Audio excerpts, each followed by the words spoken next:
morning. I'm going to encourage you to take your seats so we can take the next piece of our program.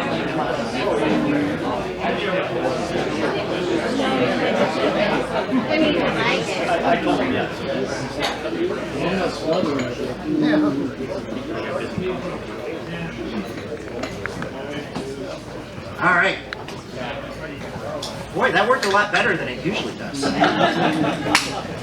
I do think that that is a testament, frankly, to the importance of our next topic here.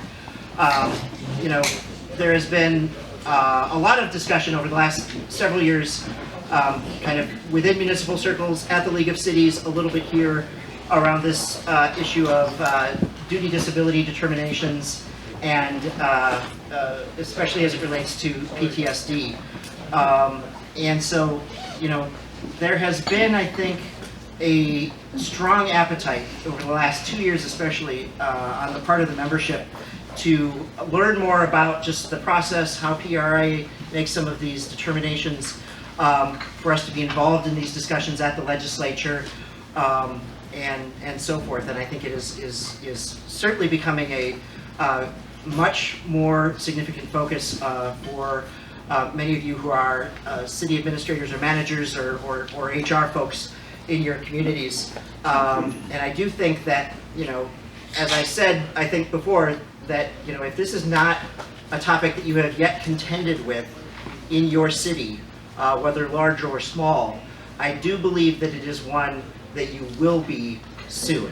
I don't believe, and the experts may say differently, but I don't believe personally that this issue is of lots of folks going out and across the cities through providing healthcare is going to be going away anytime soon. And so we wanted to have a discussion about this. We're actually very excited to have Doug Anderson and Amy Strenge here from PRA to talk about their process and kind of their perspective on things, and how they are implementing these things, and kind of walk us through some of the basics just so that we're all on the same page. And then Christina from our office is going to be giving a brief presentation talking about some of these issues more from the municipal perspective, and some of the issues that we're particularly concerned with in terms of the PRA process. And then afterwards, I'm going to moderate a little bit of a Q&A. I've got a couple of prepared questions, and then Mr. Anderson is going to be so good enough to take some questions from the group here on these issues as well. So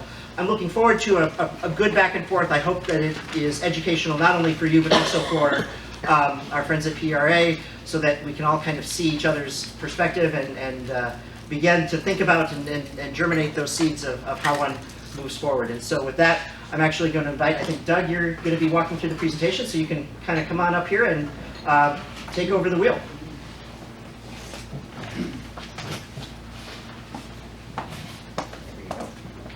So much.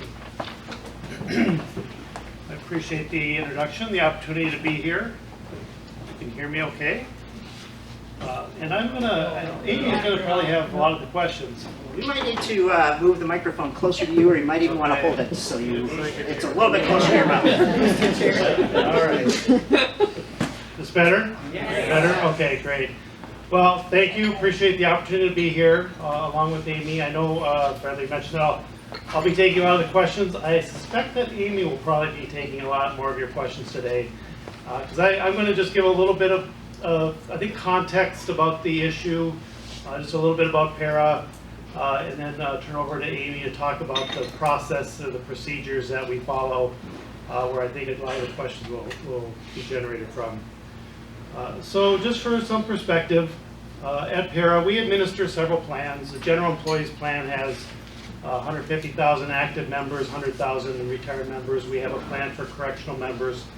We have a statewide volunteer firefighter plan, and a plan for local elected government officials.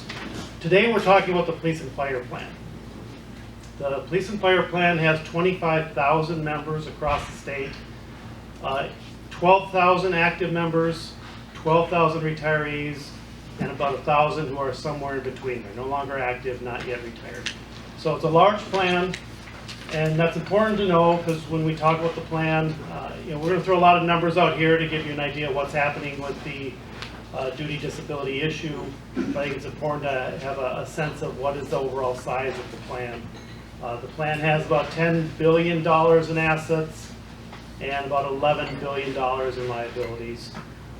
So large amounts, but by no means do I want to imply that this is not a significant issue to us. It is a significant issue, and it is where Amy and I invest probably the majority of our time over the last few years in trying to get good information out. So what we view our role is we're administrators. Ideally, we want to administer a plan that our members and the employers can agree is the right plan to administer. That's our goal, and we want to be able to do that effectively and efficiently. The disability issue goes back many years. Well, it's always been part of the plan. About 1 out of every 6 retirees in the police and fire plan is a disability retiree.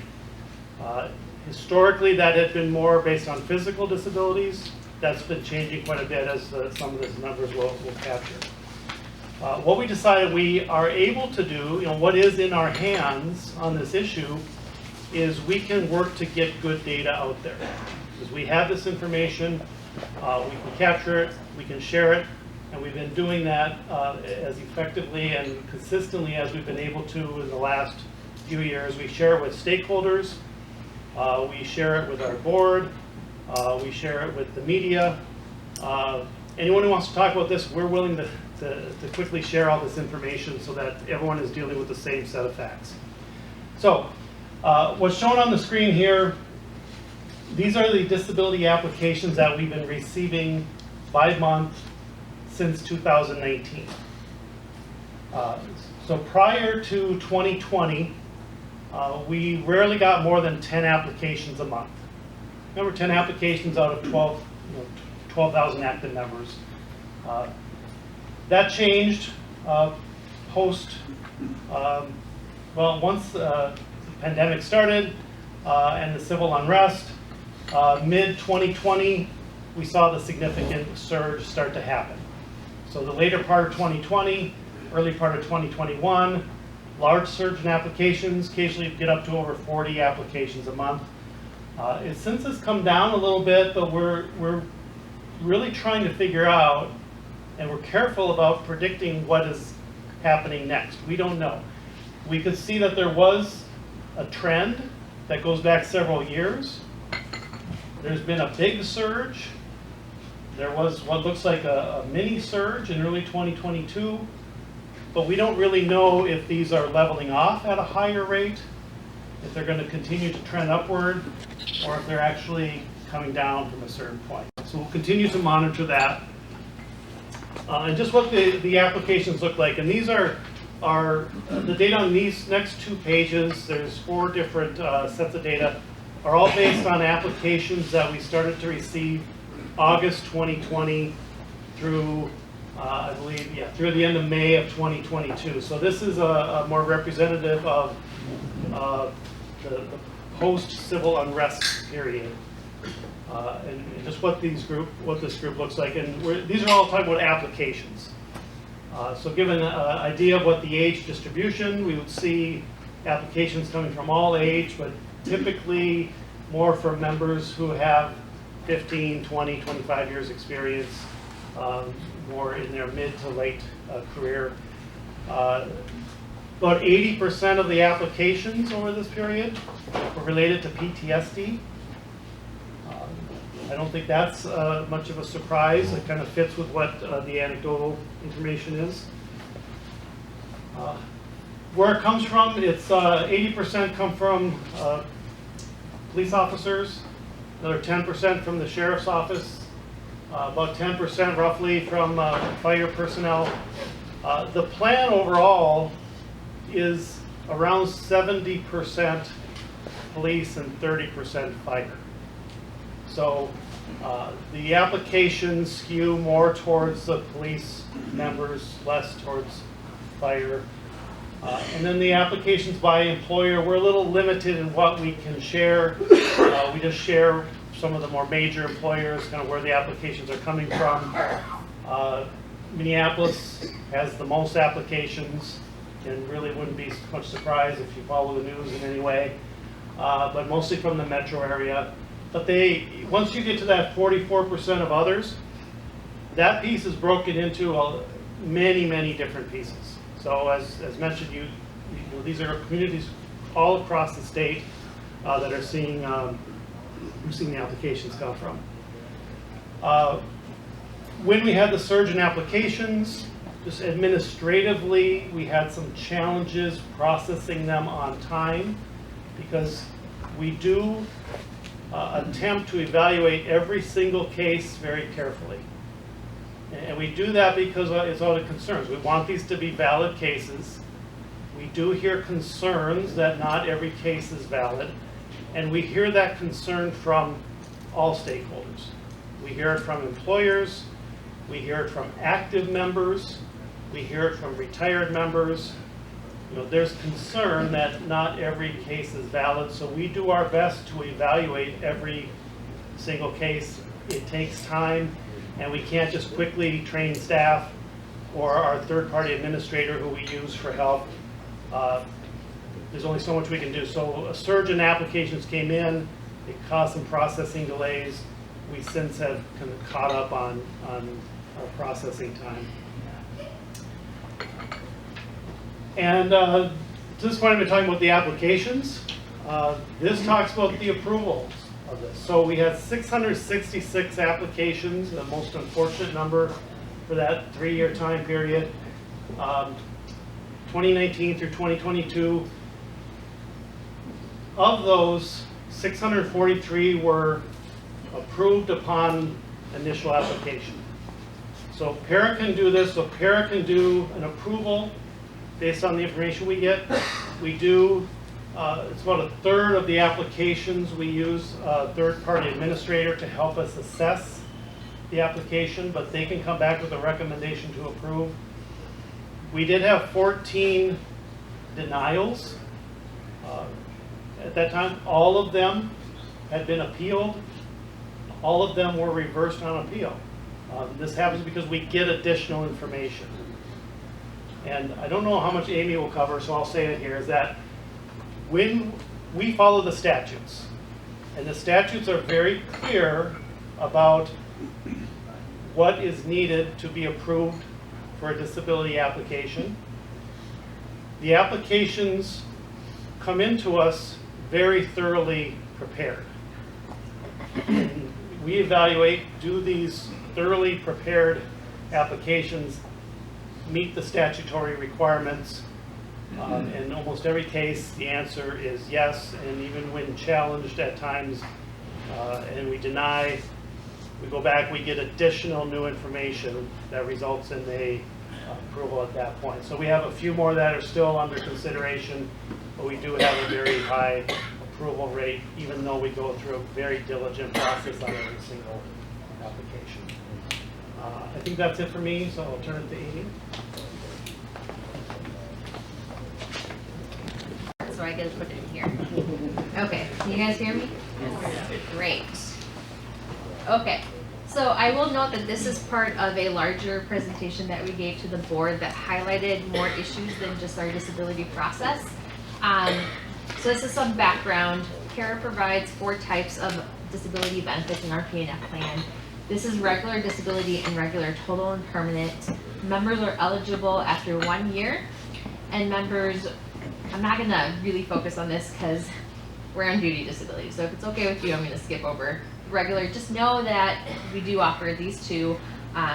The difference between the duty and regular are 1, the duty determination, and then the eligibility and benefits granted. So here's why we're here to talk. So duty disability and duty total and perm. Members are eligible to apply for a duty disability benefit effective immediately upon being hired. Members over 55 with more than 20 years of service are not eligible to receive a duty disability benefit. I will clarify that they are eligible to receive a duty determination, which gives them that continued healthcare piece if they are over 55 with more than 20 years. The reason being that a duty disability benefit is a minimum of 20 years of service, and that's 60% of the salary. So a member over 55 with more than 20 years of service is already receiving that benefit. The injury or illness must arise out of the performance of inherently dangerous duties specific to the position covered by the plan in order to be considered a duty disability. Members receive, as I said, a minimum of 60% of their average salary plus 3% for additional years of service beyond 20 years. That minimum benefit, so that 60%, is considered non-taxable until age 55 for most people. Duty disability benefits transition to retirement at normal retirement age. Again, for most people, we do have members who are over 55 with less than 20 years of service. They are eligible to receive a duty disability benefit for a period of 5 years. And duty total and permanent disability benefit never transitions to a retirement benefit. As you are all aware, a duty disability benefit per 299A .465 grants them continued health care. And I'm going to pause a second and just kind of highlight where really is the eligibility for a duty disability benefit. Members have to show that the injury or illness is expected to prevent members for a period of no less than 12 months for performing the normal duties held by the member. This is important because it's an occupational standard. So it's not any job, it's their job, is what we're looking at when we are looking at their ability to perform the occupation. And here's our process. So a member must submit 2 medical reports, one by a licensed medical doctor containing an opinion regarding the member's prognosis, duration of the disability, and expectations for improvement. So again, the standard that a member has to meet is that the prognosis has to be that they can't perform the occupation. It has to last for at least 12 months, and that's the standard that we're meeting. So these medical reports substantiate that requirement in statute. Once we receive a disability application with the medical reports, we also notify the employer of the disability. That notification includes the primary reason for the disability, a unit certification form, which is really just payroll information, and then the required information form, which allows the employer to elaborate a little bit more on any information that they have that would be important for us to know. We use a medical examiner to review these medical reports. You lost your mic. Can you hear me now? Okay, I'll stand a little closer. Okay, so we have a medical examiner, and a couple years ago, prior to that, we had been receiving a lot of physical injuries, and as Doug noted, we saw a lot more towards psychological injuries. So we adjusted our process to have a psychiatrist review any application that has any psychological component. So those applications are reviewed by a psychologist or psychiatrist who then is examining to substantiate that diagnosis, the duration, and the member's ability to perform that occupation. If further testing is required to substantiate any of that, that's when that occurs. So we have the ability, and the psychiatrist can recommend that further testing such as an independent psychiatric evaluation is conducted. At that point, once the medical examiner has all that information, they then give para recommendation. We review that recommendation and then make our determination. If it's a duty determination, if it's a duty disability application, that's at that point that we are making that duty determination that the injury or illness arose out of the hazards of the job. If a member is denied a disability benefit, the member has the right to appeal to the executive director and then to the board of trustees. As Doug noted, we've had 14 of these, and often they're overturned on appeal because the member has provided more information to substantiate either the diagnosis, the duration, or the member's ability to perform the occupation. And then if the member is approved for a disability benefit, the benefit commences after the last day paid, and the employer has the right to contest the 299A continued health care portion, not the actual disability benefit that's granted. I'm going to skip over this because this is another area that we've identified as staff that we would like to look at. It's disability offsets. And I will also comment on our disability continuation process. So once a disability benefit is granted, members must support proof of continuation of that disability that's claimed. Currently, disability continuations occur every year for the first 5 years, after which then it's generally every 3. I will note that if it is a psychological condition, the report must come from a licensed psychologist. Okay, so here are, it's kind of a brief bullet point of the issues that we've identified as staff in various areas. The first one that we have highlighted is our disability benefit, which again, for members receiving a duty disability benefit, it's 60% of the salary, non-tax until age 55. We are hoping, and we have been pushing legislation for consistent treatment for members over 55. Right now, we don't have consistent treatment. As I noted, members over 55 with more than 20 years of service cannot apply for a disability benefit, and members who are over 55 with less than 20 years can. We have legislation that would cease disability benefits at normal retirement age. There's a study currently going on regarding the disability benefit adequacy, whether or not that disability benefit for police officers is adequate, too adequate. We also have highlighted a concern that we often hear from employers is the duty determination and this continued healthcare connection. And then another issue that we've heard is this members who receive a duty disability benefit are able to have outside employment as long as those that employment isn't essentially under para PNF. Members who are receiving a duty, total, and permanent benefit cannot have any substantial gainful activity. So those are the issues we've highlighted in our disability benefits. And now for our process. One of the questions that we were asked is regarding this bill, House File 4026, which adjusted the time frame for which a member can apply for a duty disability benefit if they have a psychological condition. Required members to receive a period of treatment prior to applying for a disability application. This came as a result of the increasing applications that we're seeing, the impact of the fund, continued health care, also this desire that we've been hearing for treatment for these conditions. And the bill also impacted disability eligibility standards by requiring members with psychological conditions to have treatment, and then also change that occupational standard a little bit for these members. Members would have been able to have any employment within that agency. So right now, in order to go to look at this disability standard, it's that occupational standard, it's that own standard. This would have expanded the standard of the for members with only psychological conditions.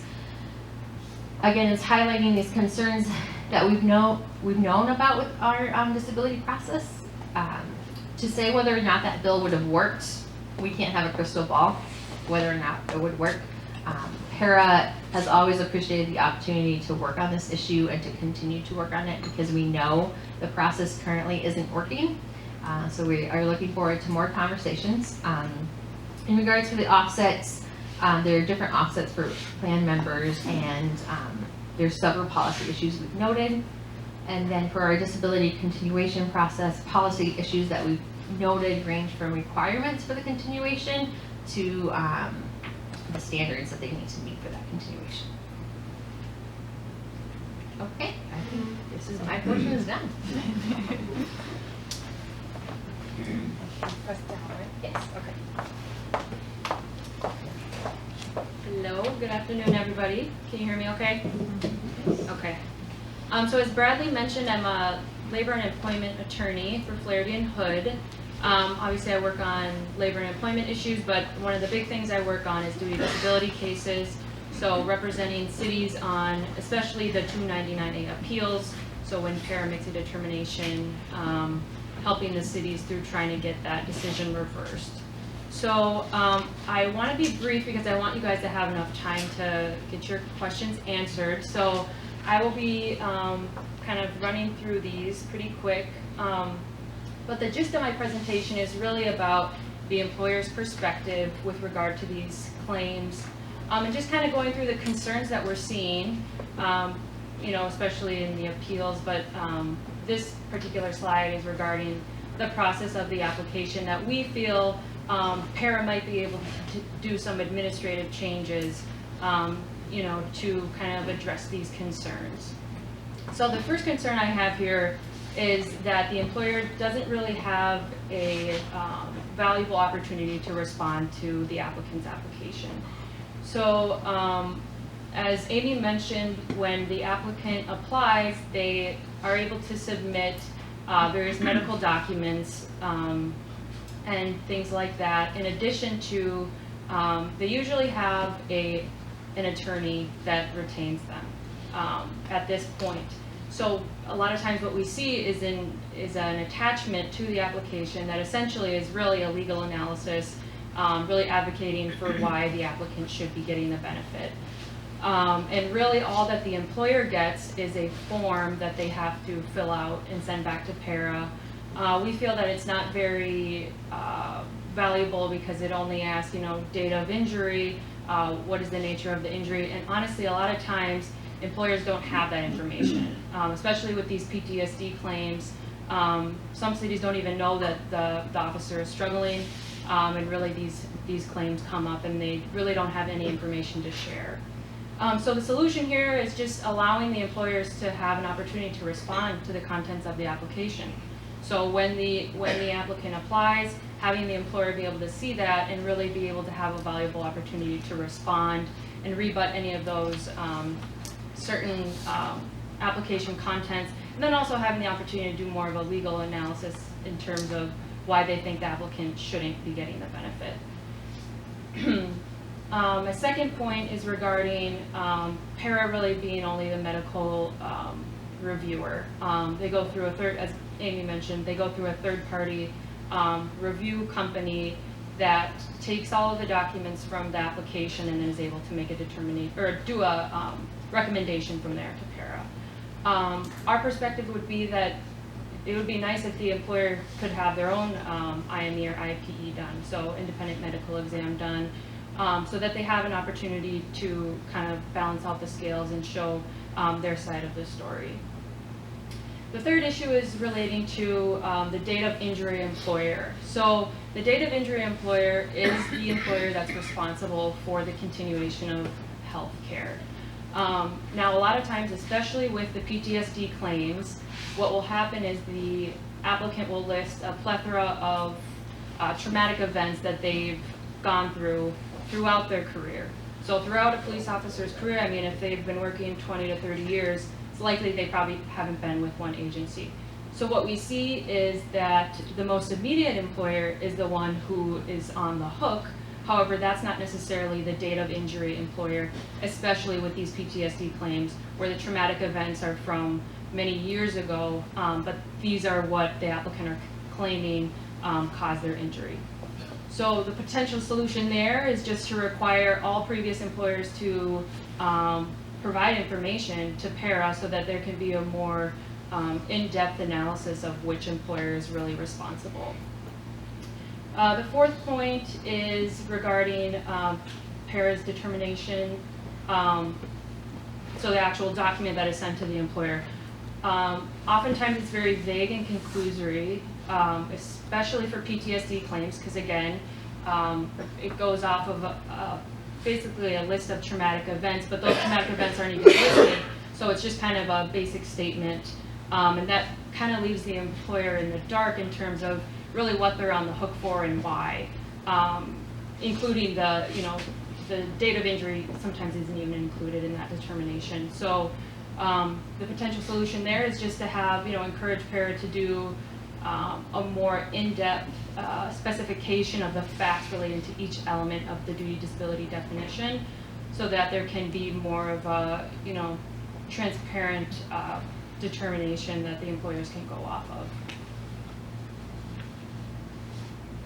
This slide is regarding more policy considerations, so kind of going into the language of the statute and how para might be able to apply language in a different way. So the first one is regarding to inherently dangerous duty. So Amy touched on this in terms of that being a factor in the duty disability determination. So what the statute requires is that an officer had to have been engaging in an inherently dangerous duty when they were injured. So as it stands now, and I think Para can speak to this, their side, but what it seems to be is that it is presumed that repeated exposure to traumatic events is an inherently dangerous duty, which is a little bit fluffy from our perspective. So what we would like to see is a little bit more teeth on that definition, since there really is no definition in the law. So it would be good to see a little bit more fleshing out that definition, so there can be more consistency, and again, giving the employer more information in terms of really what was that injury that caused this disability. The second point I have here is that it's kind of related to the point on the first slide, is that the employer has no real opportunity to appeal Para's determination before going to a contested case. So the way it goes is that an employer will get their duty disability determination notice in the mail, and the employer will have 60 days to basically appeal that case to OAH. And this relates back to kind of what the determination says. It doesn't really give much information for the employer. So really the employer only has 60 days to decide whether they're going to rebut something that they really don't know much about, and be potentially on the hook for, hundreds of thousands of dollars for the next 20 to 30, 40 years. So our potential solution here is just to have the employers, again, have an opportunity to appeal Para's determination to the board before it has to go through an OAH contested hearing, which many of you know is a very expensive process for us to take cities through that process. It's very lengthy, and it would be better if the employers were able to kind of rebut that determination before having to do all that litigation. And I will note that so applicants are able to go to the board if they have a denial of their benefit. It's our view that the employer should have the same opportunity. And then my last point is regarding an employee's disability, how it may resolve over time, but the employers are still going to remain liable until that officer reaches the age of 65. So just having the employer, have the ability to request a reconsideration of that duty disability, subject to certain, procedural requirements, as long as the employer can show that, just being able to engage in that process, so they don't have to, so they can revisit kind of the duty disability claim as the context for the employees change in terms of their mental health. And then I'll move on to our most kind of obvious concern for our cities is the financial impact. So really, it's our view that this is an unfunded mandate on cities. It's quite unpredictable, and it's really unbudgeted. So when when a claim comes up, and a city could be on the hook for hundreds of thousands of dollars, it's really not something that the city had the opportunity to budget, because it really comes out of nowhere and it comes fast. And we were able to pull some data based on what Para gave us. So the average age of an officer from the year 2019 to 2022 is 45. That's the number we came up with. So basically, on average, cities are responsible for contributing towards health insurance for these particular officers for 20 years. So we put that into a Excel spreadsheet looking at data that we received from the Greater Minnesota Cities compensation survey that is long-standing. It's been going on for about, as you all know, many years. So the data that we got this year, the average city premium for single is $740 per month. For single plus dependent, it's $1,600 per month. And we were able to do a 3% increase for 20 years, just going off of the fact that cities on average are having to pay for 20 years. So in 2042, the cost of single insurance, or the contribution of single insurance, I should say, is going to be up to $1,300 per month.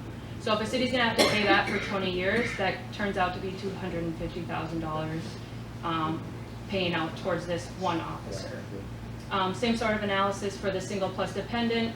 The cost of that in 2042 is going to be $2,900 per month, and that's going to be about $500,000 for the city to have to pay over time. And again, I'll reiterate that this is just for one officer. So if you think of the fact that there is more and more officers that are getting on this duty disability benefit, if a city has more than one, which a lot of them do, it's just going to compound over time, and the cost is going to be unreasonable for cities to be able to pay.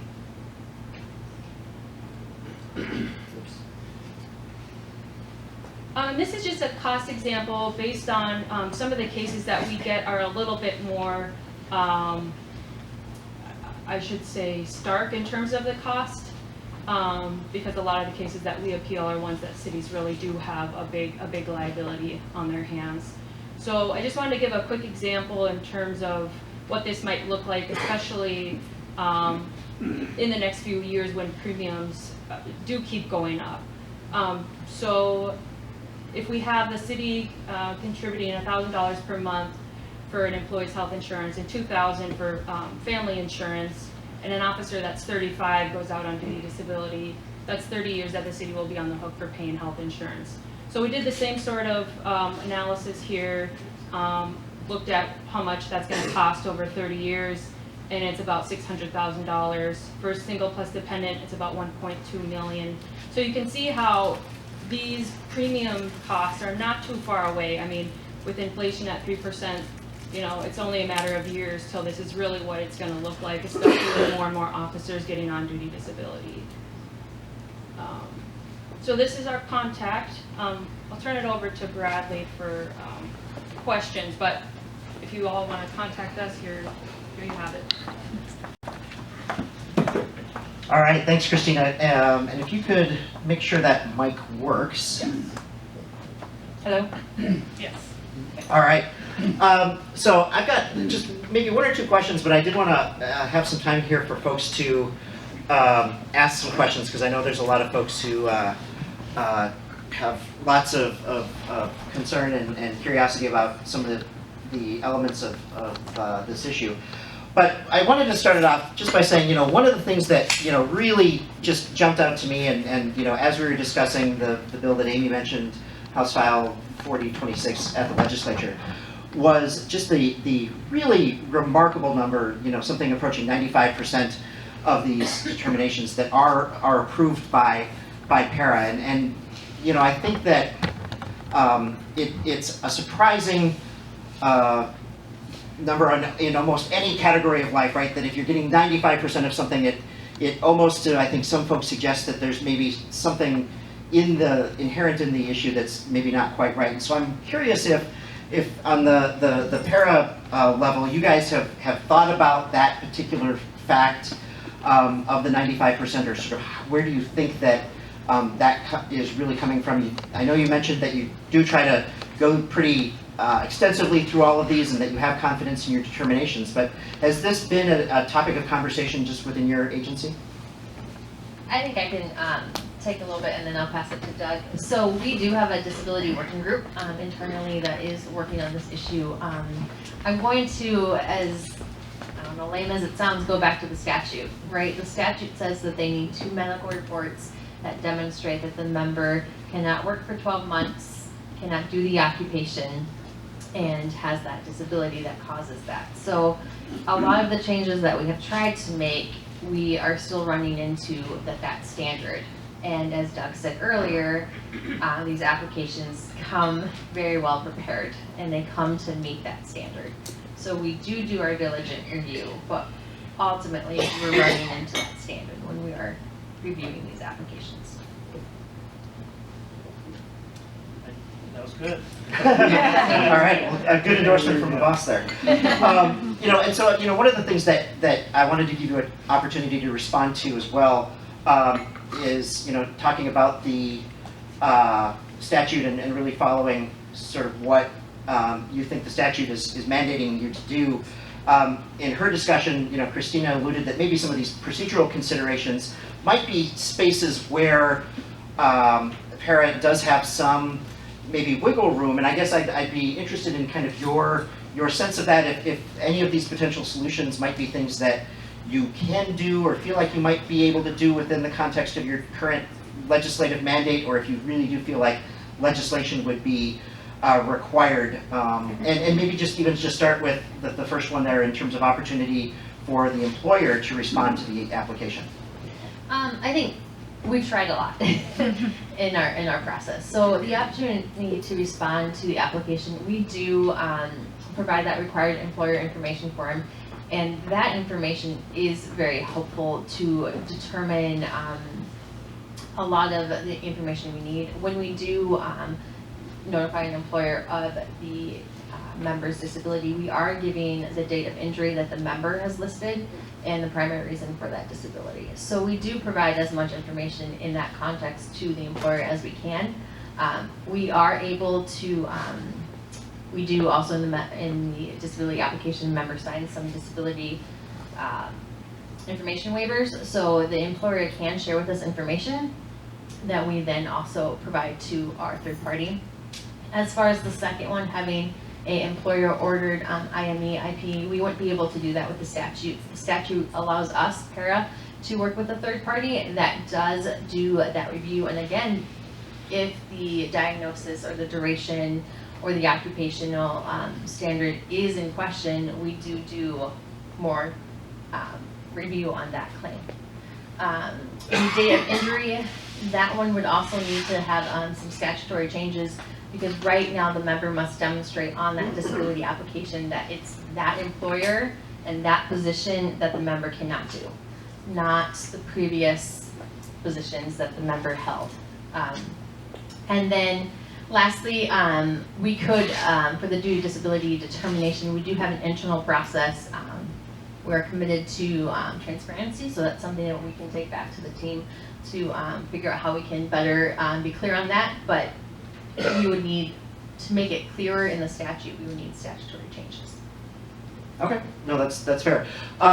So at this point, if you guys are willing, I'd like to invite some questions from the audience here. I'm not sure who's got questions first. Anyone? We got one right here. All right, I'm going to jog over to you like Phil Bonnie here.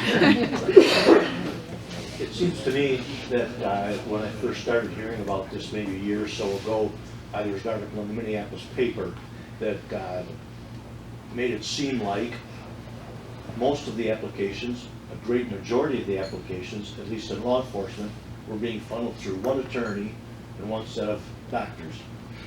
Kind of reminded me of a puppy mill type of thing. Is there anything to that?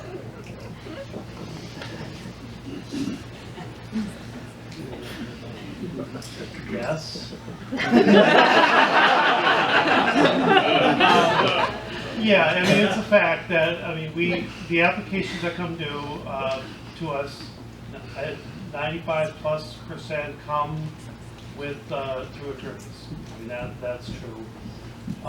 And they understand the statutes well, and the applications are quite thorough. I think we're limited on what we can say beyond. All right, Mark, I think you had a question. Well, question and a statement. The Department of Public Safety actually maintains a fund for reimbursement for those medical health insurance. And we recently had two 20-year payouts on medical health insurance for two employees that had just gone off in our police department. And I think when they first went out, we were maybe getting 80% reimbursement, and now it's down to like 50 or 40%. So the state's not maintaining that fund to fund those health insurance benefits, and the more that go out, deplete the fund even faster. So it's kind of a statement and a question, but you didn't mention that part, that there is some relief, but not a lot. Yeah, I'll just confirm that when that fund was initially established, it was a fixed dollar amount annually. The amount hasn't changed since that time, so it's not adjusted for inflation or anything else. So the bigger the pool, the lower the amount of reimbursement. The bill doesn't include a provision, I think, that would increase the funding. The bill would have required cities and employers to provide some sort of either peer relief program or something like that to be able to access it. The intent was to fully fund that program, which the legislature is not fully funding. PARA has supported that initiative as much as we can, because we do feel like employers should be reimbursed for the cost of this. So Doug and Amy, my recollection of that discussion about that fund was when it was first established, the dollar amount that they penciled in pretty well did cover 100% of the claims that, you know, were sort of at that time period. But now, in terms of the amount of coverage, it's maybe down to like 17, 16%, somewhere in there. Am I correct in that? In terms of reimbursement? Yeah. So it's, as noted, you know, because it is just hardwired in statute like that, it is not kept up, and the legislature has not really done anything to try to move that needle at all. Other questions? Yep, we got one right here from Mr. Craig Clark. Way over here for some reason. All right, here you go. All right, mine is for Christina. I think for cities, it's important to note that we also have 17.7% for PERA that we pay in for their retirement. So the more the bucket has holes in it, the larger exposure it is for employers. So it'd be interesting to see some of the calculations in your presentation of the exposure to that, as well as just the healthcare expenses.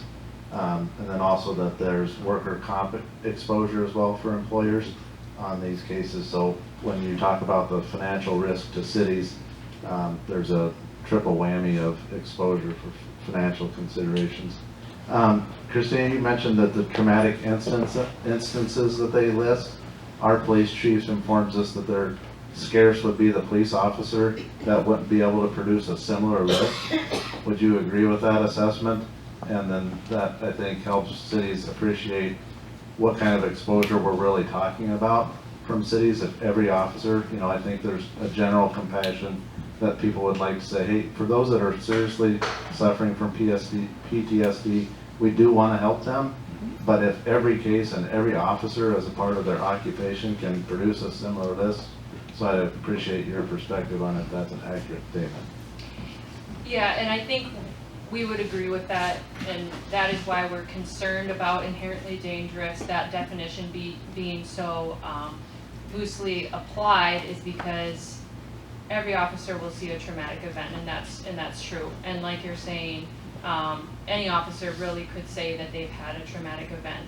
But when we've worked with our experts, it's not the traumatic event that causes the PTSD. PTSD is an actual manifestation of the trauma. So it's just because you have trauma doesn't mean that you're going to get PTSD, and I think that's an important distinction.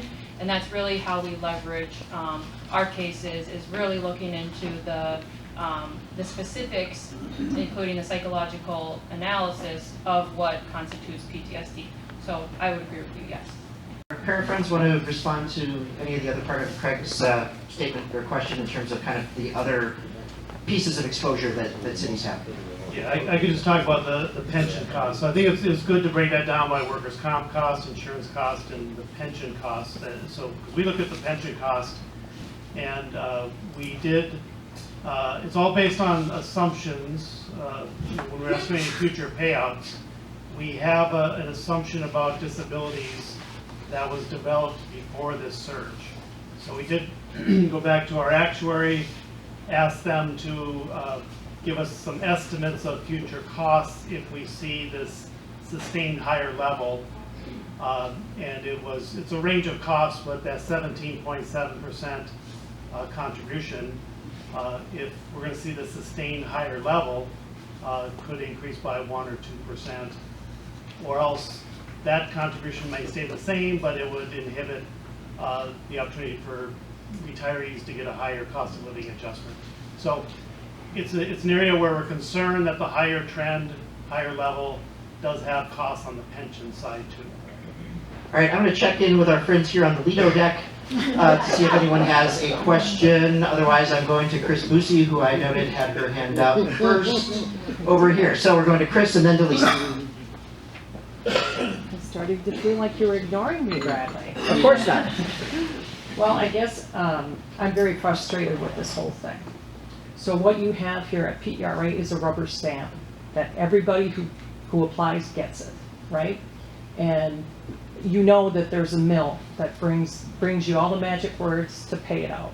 So I think what officer wouldn't want to sign up for free health insurance if all you have to do is go to the mill, get your paperwork filled out, then you're set till 65. So we are supposed to be careful stewards of the taxpayer dollar, you as well.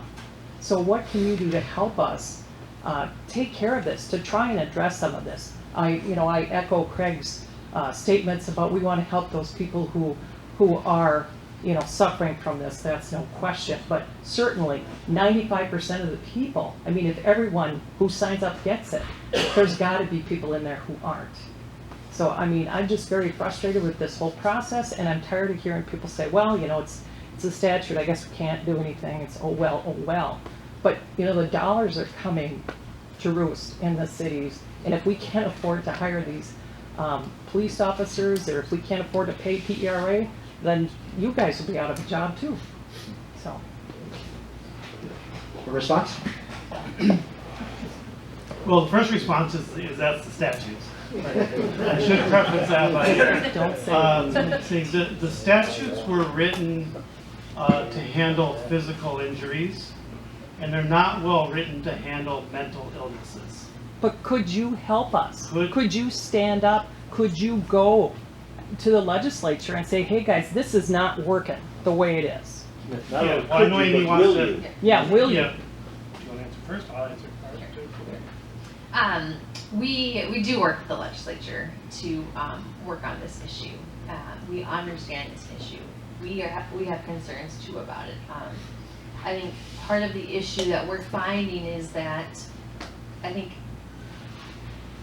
I'm not sure how many people are willing to take a look at the larger issue to be able to fix the problem.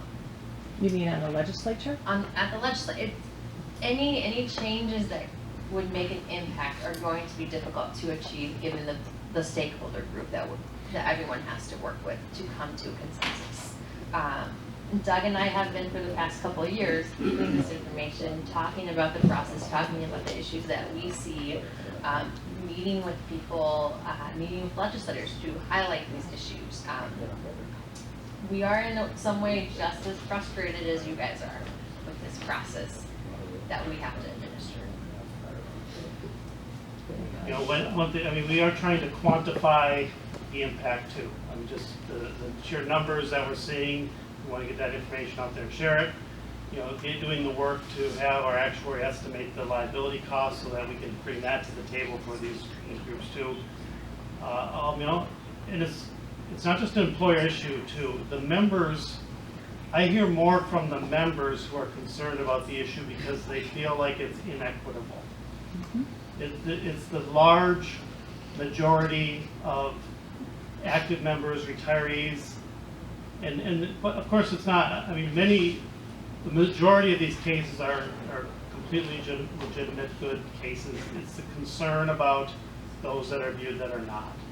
And it's a real challenge for us to identify those. So it's frustrating to us, but it's frustrating from all sides of the membership.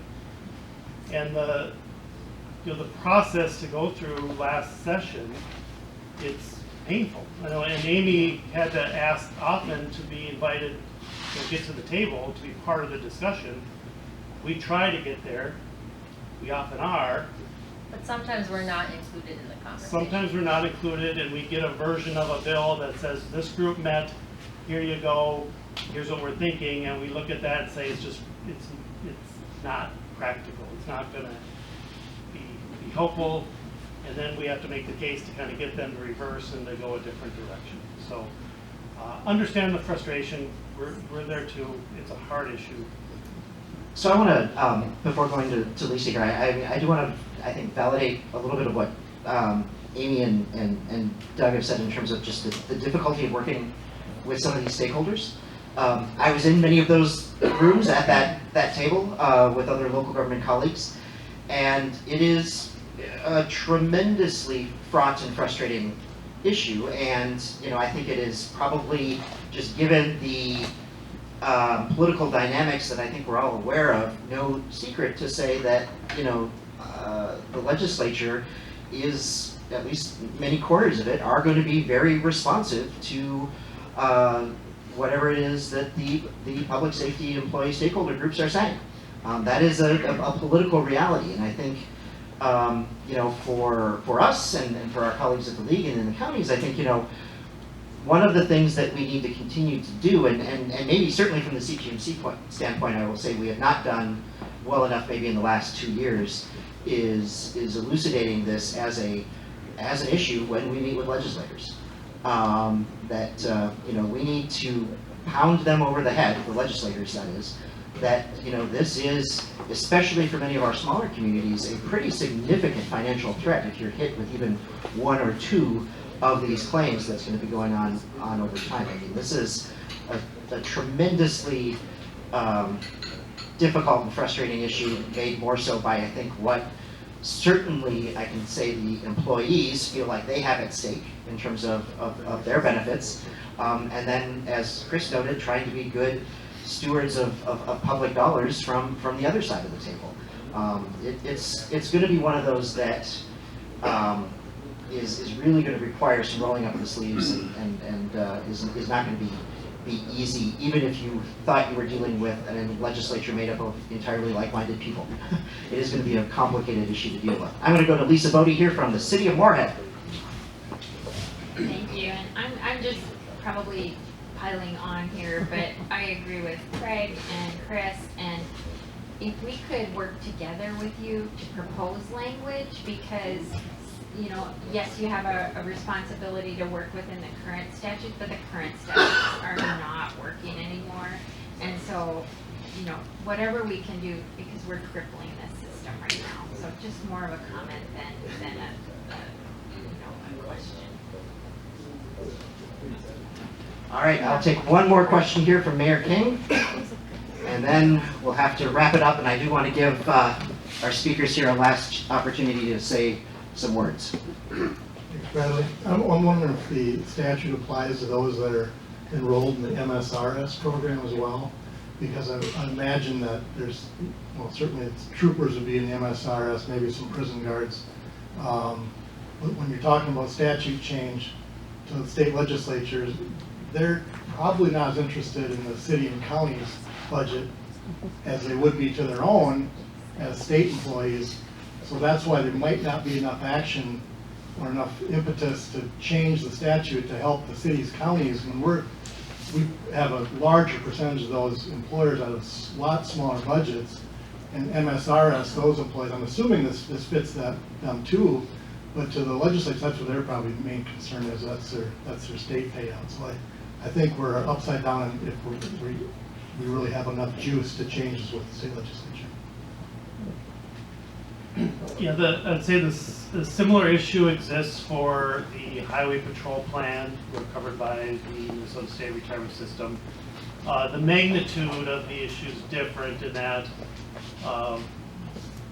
para covers 12,000 active members, and the highway patrol plan is 1,000 or so. And then even our rates of disability were higher than theirs. So the magnitude of the issue is different, but it's a similar issue with them as well. I think that magnitude does lend them to be on the side of this issue a little bit more than para is.